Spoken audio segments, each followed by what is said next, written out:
Good morning, students. Today I will teach you chemical property of alcohol. Alcohol का जो chemical property है उससे हम लोग 2 पार्ट में स्टडी करने वाले हैं। एक तो अल्कोहल प्रॉपर्टी के लिए कंडीशंस का हमने आपको स्टडी कराया था ROH। एक तो रिएक्शन कनेक्ट होंगे C बॉन्ड O से और एक रिएक्शन कनेक्ट होंगे OH से। तो 2 पार्ट में हम लोग आपको स्टडी कराएंगे इसके लिए, और 2 पार्ट्स में जब हम लोग इसको आपको स्टडी कराएंगे तो पहला पार्ट जो हमारा इसका होगा वो ऐसी रिएक्शंस में आपको पढ़ाऊंगा जिनमें OH ग्रुप पार्टिसिपेट करेगा, और एक रिएक्शन में आपको ऐसे पढ़ाऊंगा जिनमें CO ग्रुप पार्टिसिपेट करेगा। लास्ट टाइम जब मैं लेक्चर आपको स्टडी कराया था तो मैं इस लेक्चर में आपको डिस्कस किया था कि जो हमारे पास CO ग्रुप है और उसकी पोलराइजेशन बिहेव फास्ट है तो OH की रिएक्टिविटी कम होगी, वो स्टेबल होगा। अगर OH की रिएक्टिविटी फास्ट होगी तो फिर OH स्टेबल होगा। इन दोनों में से एक दूसरे के अपोजिट इनका रिएक्टिविटी होने वाला है, और पोलराइजेशन कंसेप्ट से मैं आपको लास्ट टाइम इसे क्लियर कर चुका हूं। तो सबसे पहले हम लोग आज डिस्कस करेंगे, हमारा टॉपिक होगा reaction due to OH group. ऐसे रिएक्शंस के बारे में आपको बताऊंगा जिनमें OH ग्रुप जो है पार्टिसिपेट करेगा। और सबसे पहला रिएक्शन हम लोग के पास है acidic nature. Acidic nature phenol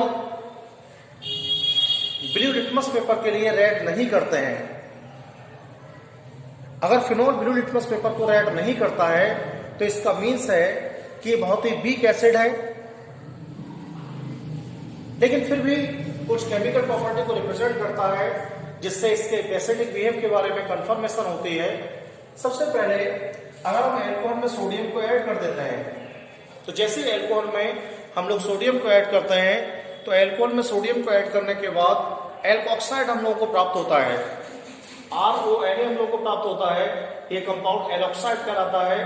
अभी हम लोग क्या करते हैं, C2H5OH लिया है मैंने, Na को मिलाया है, हाइड्रोजन फ्री करने के बाद जो कंपाउंड मेरे को बना है वो सोडियम इथोक्साइड है।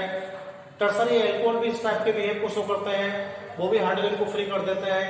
जैसे टर्सरी एल्कोहल अगर हम लोग Al को ऐड करते हैं तो एल्युमिनियम टर्सरी ब्यूटा ऑक्साइड हम लोग को मिला है। एक्चुअल में जो एल्कोहल्स हम लोग पढ़ रहे हैं उनकी एसिडिक रिएक्टिविटी का सीक्वेंस क्या है।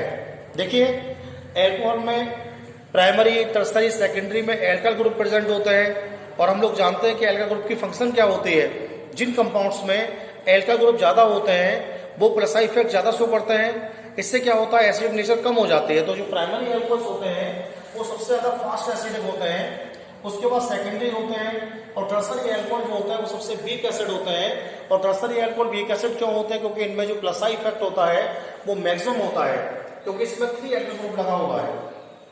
दूसरी बात मैं आपको बताता हूं, अगर हम लोग क्या करते हैं किसी बेस पे एल्कोहल को ऐड कर दें, जैसे कोई बेस हमारे पास है उसमें एल्कोहल मिला दें, क्या करता है ये प्रोटॉन डोनेट कर देता है और इस बेस पे कॉन्जुगेटिव एसिड में कन्वर्ट कर देता है, और खुद जो है कॉन्जुगेटिव बेस में कन्वर्ट हो जाता है।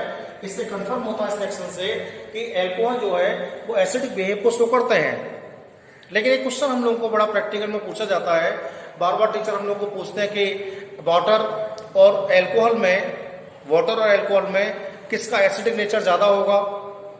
तो वाटर की जो एसिडिक नेचर होती है वो कंपेयर देन अल्कोहल ज्यादा होती है, और वाटर की acidic nature compare than alcohol ज्यादा क्यों होती है। अगर हम लोग क्या करते हैं, जो एल्कोक्साइड आयन हम लोगों के पास है, एल्कोक्साइड आयन जो हम लोग के पास है, अगर हम लोग उसे वाटर में डाल देते हैं तो तुरंत ही वाटर से प्रोटॉन गेन कर लेता है।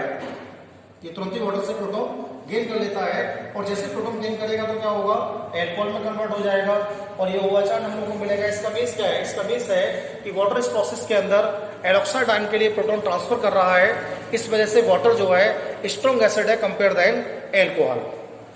दूसरा प्रॉपर्टी है रिएक्शन विद ग्रिग्नार्ड रिएजेंट। मैं लास्ट टाइम आपको पढ़ाया ग्रिग्नार्ड रिएजेंट।